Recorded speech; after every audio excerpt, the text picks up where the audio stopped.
ମୁଁ ସ୍ମିତା ଆପଣ ସମସ୍ତଙ୍କୁ ସ୍ୱାଗତ କରୁଛି ଲର୍ନ ଇନ୍ ପାଇପଲାଇନ୍ ଚ୍ୟାନେଲକୁ। ଏହି ଚ୍ୟାନେଲରେ ଆମେ ପାଞ୍ଚ ଧାଡ଼ିରେ ମହାପୁରୁଷଙ୍କ ଜୀବନୀ ବିଷୟରେ ଜାଣନ୍ତି। ଯେତେବେଳେ ପାଞ୍ଚ ଧାଡ଼ିରେ ଜାଣନ୍ତି ଅଧିକା ଜାଣିବାକୁ ଇଚ୍ଛା ହୁଏ।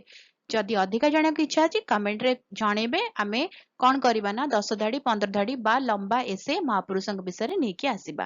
ତାହେଲେ ଆଜିର ଭିଡ଼ିଓରେ ଆମେ ଜାଣିବା ଆଉ ଜଣେ ମହାପୁରୁଷଙ୍କ ଜୀବନୀ ମାତ୍ର 5 ଧାଡ଼ିରେ। ଆଜିର ଭିଡ଼ିଓରେ କଥା ହେବା ପ୍ରଭାତ ମୁଖାର୍ଜୀଙ୍କ ବିଷୟରେ।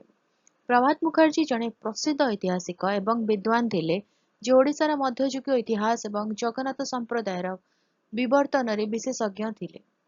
ସେ ଉତ୍କଳ ବିଶ୍ୱବିଦ୍ୟାଳୟରେ ପ୍ରଫେସର ଭାବରେ କାର୍ଯ୍ୟ କରିଥିଲେ ଏବଂ ଜଣେ ପ୍ରଖ୍ୟାତ ଲେଖକ ଥିଲେ। ଭାରତ ଗେଜେଟିୟର ଏବଂ ଅନ୍ୟାନ୍ୟ ଐତିହାସିକ ପତ୍ରିକାରେ ବ୍ୟାପକ ଅବଦାନ ରଖିଥିଲେ। ତାଙ୍କର ସବୁଠାରୁ ପ୍ରସିଦ୍ଧ କୃତି the history of the Gajapati kings of Odisha ଏହି ଅଞ୍ଚଳର ସାମାଜିକ ରାଜନୈତିକ ଗତିବିଧିକୁ ବୁଝିବା ପାଇଁ ଏକ ପ୍ରମୁଖ ପାଠ୍ୟ ହୋଇ ରହିଛି। ଅତୀତକୁ ପୁନର୍ଗଠନ କରିବା ପାଇଁ ଧାର୍ମିକ ସାହିତ୍ୟ ସହିତ ଏପିଗ୍ରାଫିକ୍ ପ୍ରମାଣକୁ ସଂଶ୍ଳେଷଣ କରିବାର ଦକ୍ଷତା ପାଇଁ ମୁଖାର୍ଜୀଙ୍କୁ ଉଚ୍ଚ ସମ୍ମାନ ଦିଆଯାଇଥିଲା। ତାଙ୍କ କ୍ୟାରିୟର ସାରା ସମୟରେ ସେ ଶିକ୍ଷାଗତ ଗବେଷଣାରେ ଏକ ଗୁରୁତ୍ୱପୂର୍ଣ୍ଣ ଭୂମିକା ଗ୍ରହଣ କରିଥିଲେ।